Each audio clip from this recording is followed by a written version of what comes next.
Broadcasting from Watts Creative Studios and live on Grove Street FM. You're listening to Cool Talk Live, brought to you by Brown's Heating and Air, with your host, Brandon Brown. Good morning.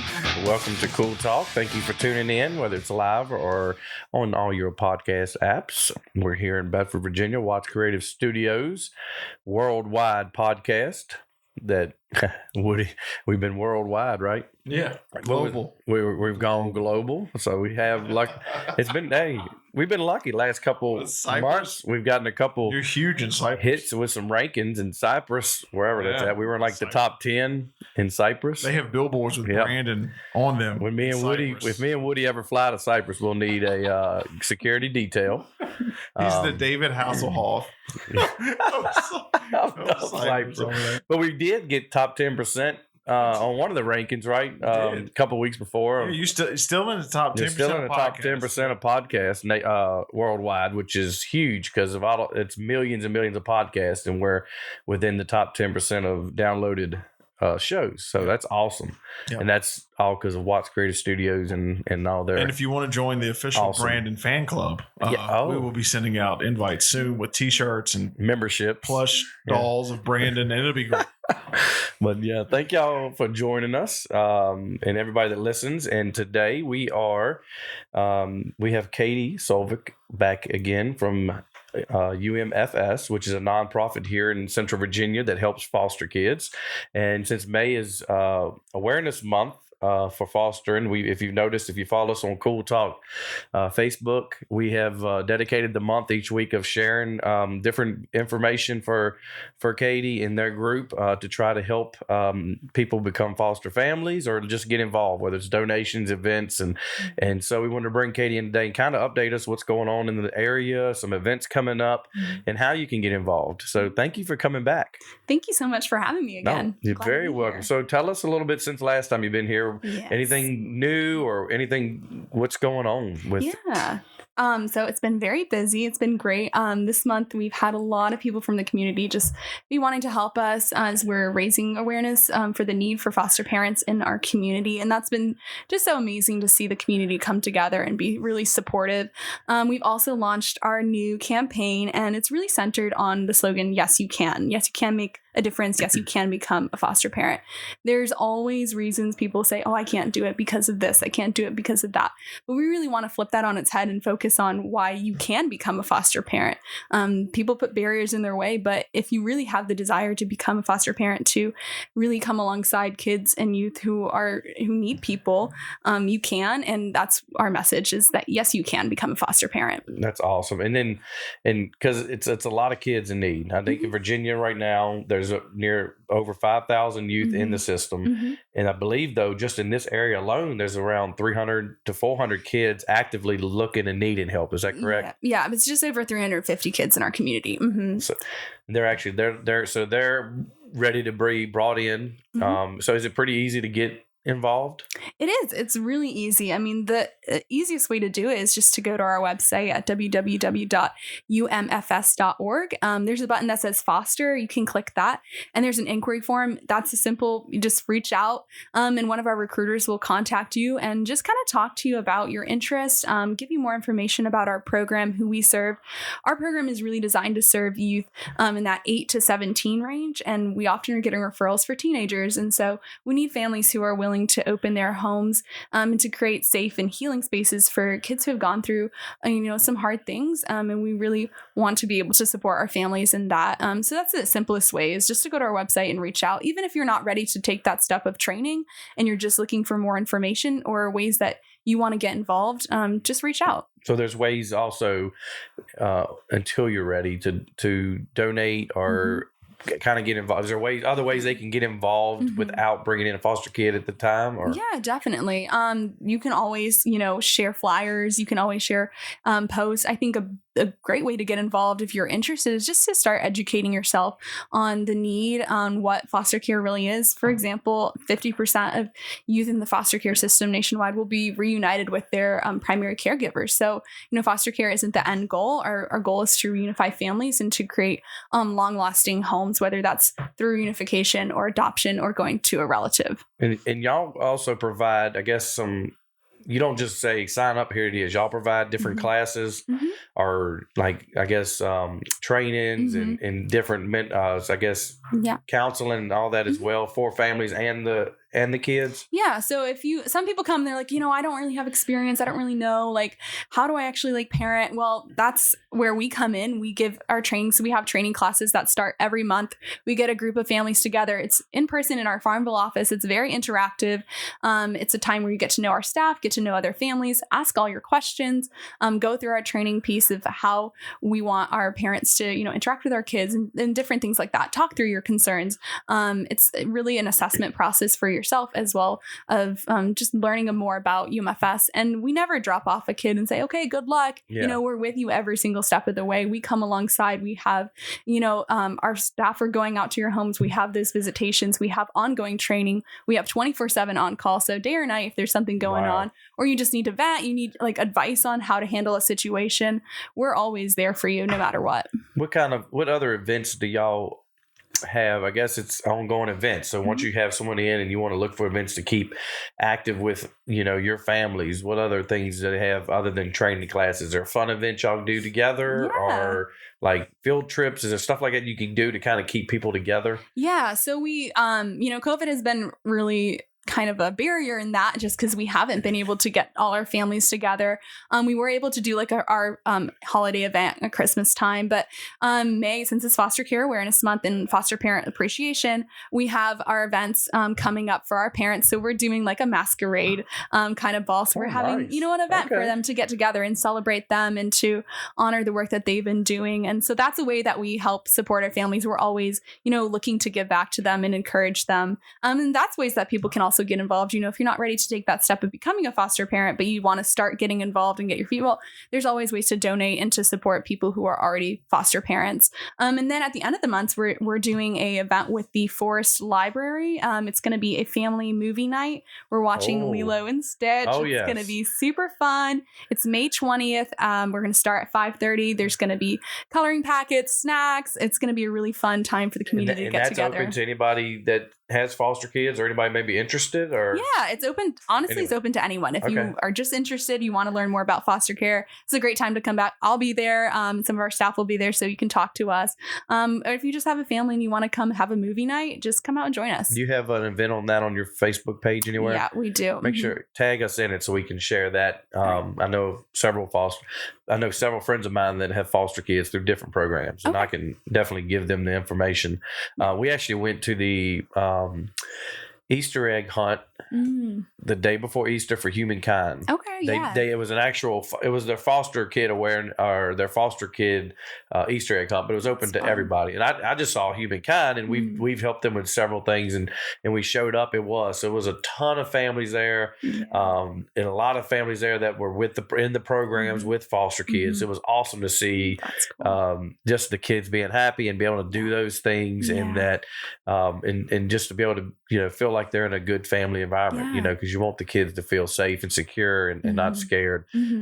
What if there is families that really want to do this, and they have a great home, they've got everything, but they're just scared that maybe they can't afford it because things are going up now, gas and food, inflation. Is there programs to help people with cost? Because maybe that's one thing that's just holding somebody back from saying, yes, I want to do it because I'm scared to bring someone in and maybe not have the money. Yeah, no, definitely. The cost for becoming a foster parent is really, really low.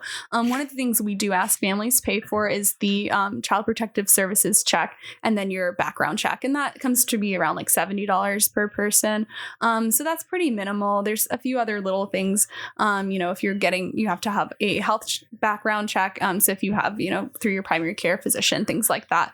But once you have placement, every child receives a stipend to cover, their basic needs and their clothing and going out and doing things like that. And that number really just depends on that child and what their needs are and based on what the state gives. It's not a huge thing, but it does help. It does help offset.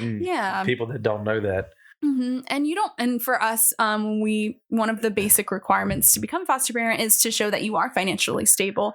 You can't be receiving any type of government assistance like food stamps.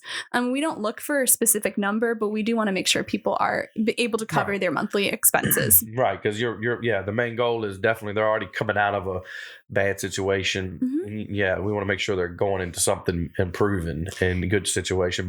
And some people, yes, they're financially stable, but you take on another person, that does change a lot of things, like especially if you just bring in a teenager that you're not used to or that age. So that helps knowing there's some programs out there, there's some things there that you can do. For sure. And we have a system in place through UMFS called Family Champions. And this is another way people can get involved. It's a way to support our families who are foster parents. If they have a need, we can send it out, kind of put out the bat signal and say, hey, there's this need. We need, twin beds or whatever it is. We need, clothing. We need book bags, things like that. And people are so willing to donate to help out. And so we're able to provide for a lot of those more physical needs for our families as well. And then, but y'all take donations year round anyway of things like that. Anything a kid can use if you need to get rid of it and donate it. A lot of people go to Goodwill, but they get a lot of stuff, and there's always people asking, where can we go and do that. I actually had a friend of mine asked on Facebook the other day, they wanted to take a lot of stuff somewhere and didn't want to go to Goodwill, and I put UMFS or Humankind because I knew, this was Foster Care Awareness Month. So hopefully some of that stuff got there. But so if you're looking to just donate, where are y'all located in this area for the Central Virginia region, and how can people get a hold to you, whether it's calling or emailing? So we have an office local off Timberlake and Lynchburg, and then our Southwest region also has an office in Farmville and South Hill. But if you want to reach out to us, you can reach out to me. That's at my email address is ksolvig@umfs.org. And I'm really great about responding to people if you're interested, anything. Even if you're like, I want to get involved, I'm not really sure, I have this business or I do this, can I help in some way? I love to be creative with people and help them brainstorm different ways that they can get involved. That's awesome. And I was reading some of your key points of things to share, and it's just crazy to think that almost 50% of all youth in this area in Virginia are 13 years or older. So it's not just young kids, and y'all deal with foster kids all the way up to 17, I'm sure, and that's it, or is that the cutoff? So 18, is the legal, cutoff of where people would technically age out of foster care. But we have systems in place that help youth stay if they want to stay longer till they're 21. Or we have this thing called Project Life that helps youth, build their resume, get jobs, help them go to college if that's what they want, find scholarships for them. We're not gonna turn them out. We want to be empowering youth to equip them to be successful adults and do everything that we can. And that's a great way for other, people who are like, I want to get involved. I'm not sure about fostering teens. Well, you have skills. You're an adult. You've made it. And these kids need people who can come alongside them to teach them things, to just be there for them, to listen, to help them find their passion in life. And we need people who are willing to do that. So maybe if you're listening, you have a skill, teaching, cooking, just general life things, banking, things like that. And you want to donate time of just coming in and meeting these kids and kind of teaching them once a month or whatever. Katie can get you set up with that. So definitely reach out to UMFS and Katie and do that. Because even if you can't bring someone in, your skills and time, even an hour, goes a long way in teaching these kids how to do resumes, how to interview, and finding their strengths so that they can get out in the world and get a good, be successful. That's awesome.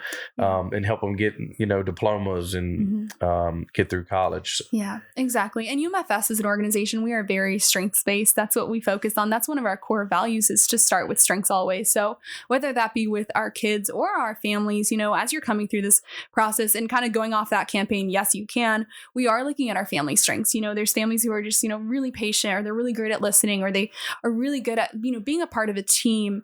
And those are the strengths we are looking for. And we're able to, encourage our families and to highlight those and really empower them to say, yes, you can do it. We believe in you. We believe in the families that come to us. That's awesome. Yes. Well, definitely. Please get involved. We want to get the number down right now. An average of 20% of teens who age out end up homeless. We want to get that down to 0.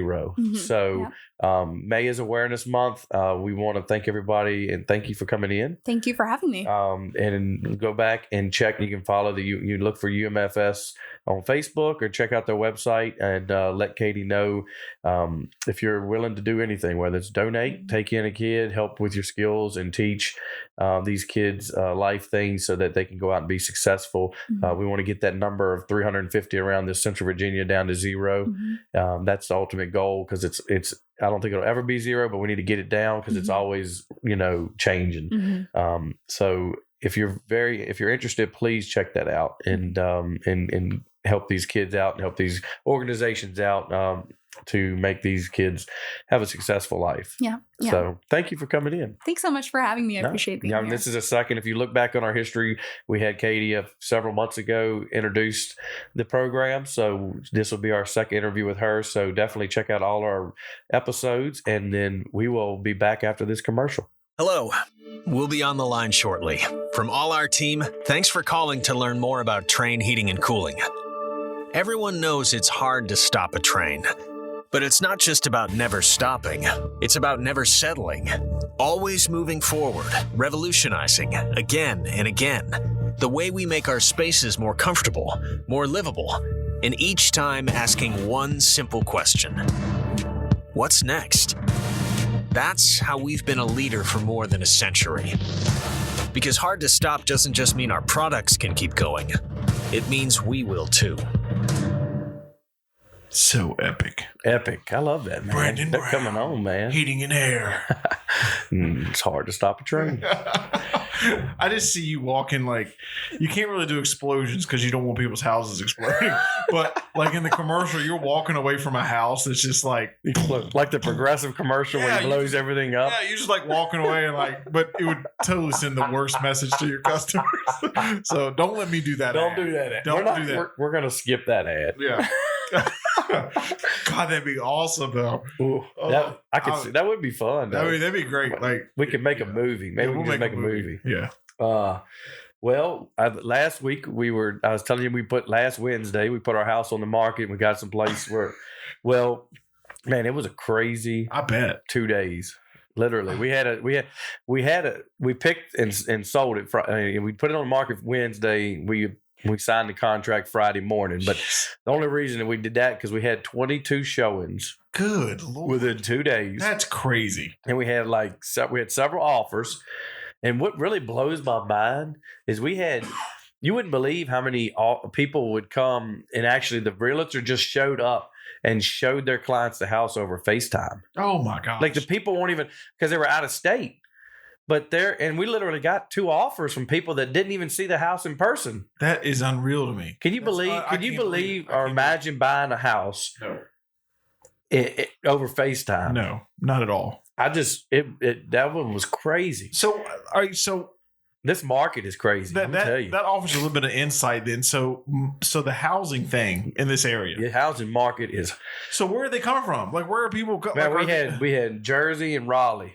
I know of that were out of state. Yeah. I think one was out of Charlottesville area. Some of them did it and didn't put in offers. They were just looking at every house they could that day.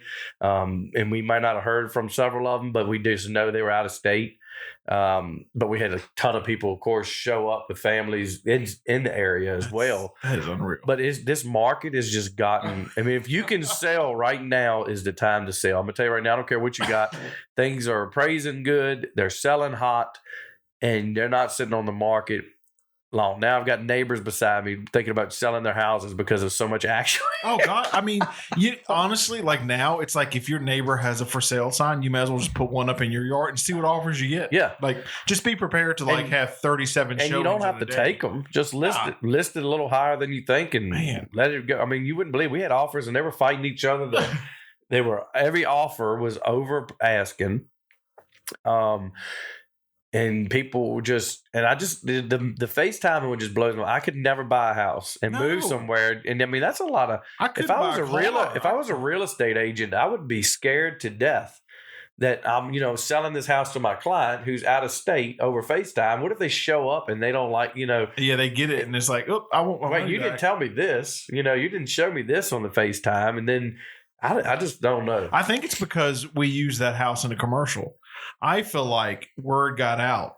And your house, that's why the demand was so high, because it's been on television. You're probably so much right. At Christmas. That and Christmas people are like, well, I've got to have the Home Alone house. You know, it's like that. And they come by. I mean, everybody drives by to see the Christmas decorations. So you need to get, all right, Brandon, you need to give the next owner a heads up. Oh, yes.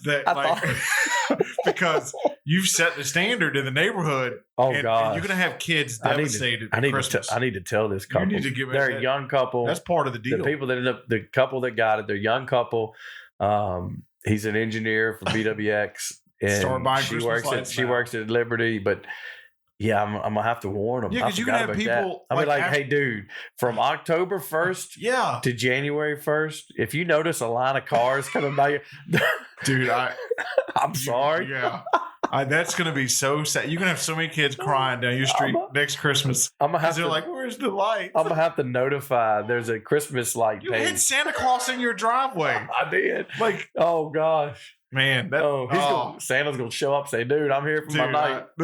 I'm on contract, man. You gotta Oh gosh, because there's a Lynchburg Christmas lights page that posts addresses every year for the best ones to see, and we were on that list. On the list. People, we rode by. I'm gonna have to message them and say, "Wait till I build again, and I'll give you the new address." Cause oh my gosh, I'll have extra lights there. That's funny.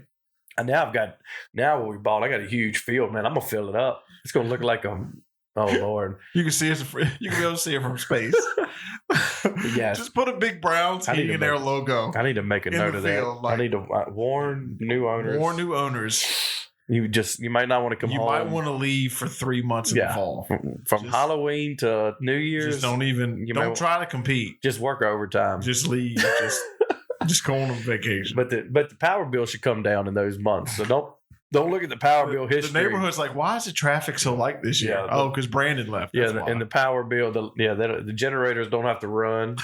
But it was crazy. I mean, we literally, and it's different because we sold a house when we moved in this one about 5-6 years ago, and of course that's when you had to put them on the market. You did showings and open houses. Oh, it would take 6 to 8 weeks. Man, sometimes. you would get one visit a week or 2 weeks. Now, like my realtor's like, yeah, it's awesome to be the seller, but it sucks being a buyer's agent because you just throw in the best offers and crazy offers too. I remember when we all right, so the house we bought sat for a year and a half. Yeah. The house we're in now sat for a year and a half without selling. And then when we sold our house, it was on the market 3 months. And I think we had 2 showings. Yeah. And so we would get a call like, oh, we got a showing. And we would just go like, oh God, okay. Yeah. Okay. And then we'd have cookies on the counter. And then you would do everything you could. Yeah.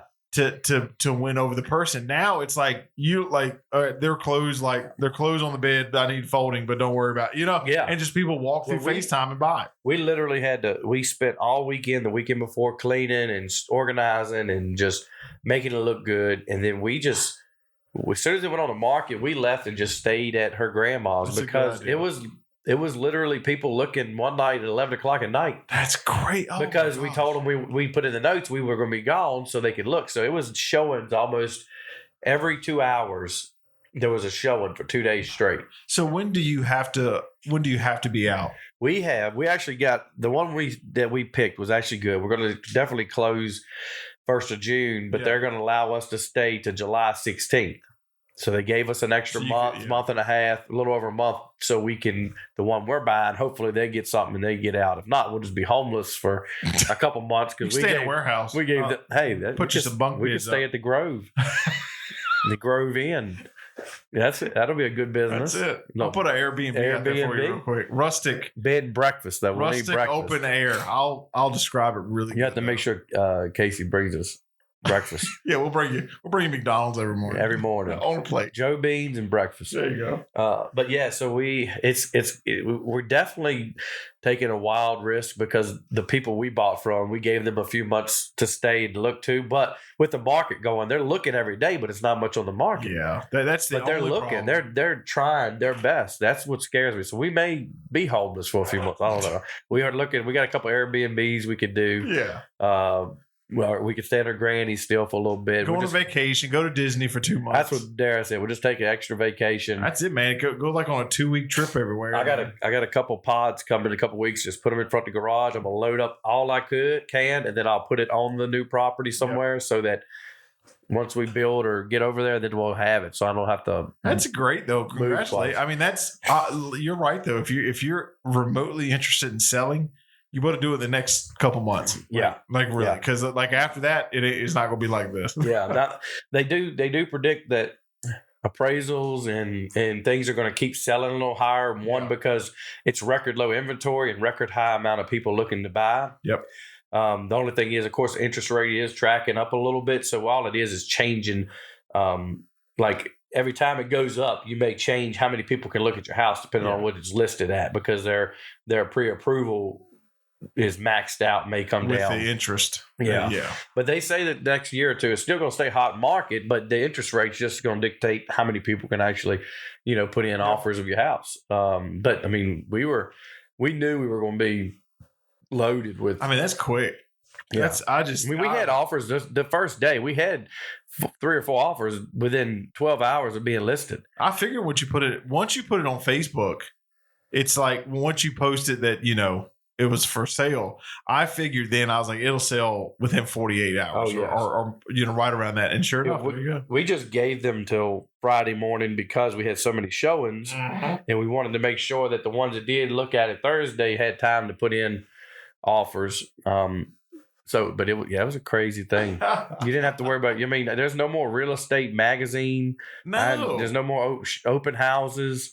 You don't even, and that's probably good for the realtor because you got to pay for all that. Well, did I tell you I took pictures of a house for a realtor 2 weeks ago? Right? Yeah. So I went in, met him, took pictures. He wanted to, and I told him before. I was like, "Are you sure?" He's like, "Yeah, we want pictures, drone pictures. Help people get in the open house." I mean, before the pictures were uploaded, the house was sold. Yeah. So it was like you could literally like just take it with your cell phone. I hate to say that, but it's the truth. Yeah, you used to have to do those pictures and stage doctor it up and put furniture. And I mean, we really did clean them. It looked magnificent. Oh, and you got a beautiful home anyway. We had to clean it. There were kids everywhere. We were wiping the walls. And it looked really good. And I was like, we can't sleep here because if we're going to mess everything up, we stay here and there's people looking at it. So now the most important question. Did you sell the hot tub with the house? Or are you keeping the hot tub? Right now, it is. They told us to make a list of things we would sell and how much. So I'm going to list it. Yeah. If they want it and I'll keep it there, I'll get another one when I build. I don't want to move that thing. So I had to do some talking, to smooth Dara over on that one because she really didn't want to. But they may not buy it. If they don't, and I don't sell it, I'll have to take it somewhere. But I'm listening. So look, it's already hooked up. I'll make you a deal. Keep it. And I'll show you. It's easy. Here's your hot tub. And then you promise your wife a bigger one. God, that's it. I don't know what I'm walking into now. I don't know. Maybe I don't know.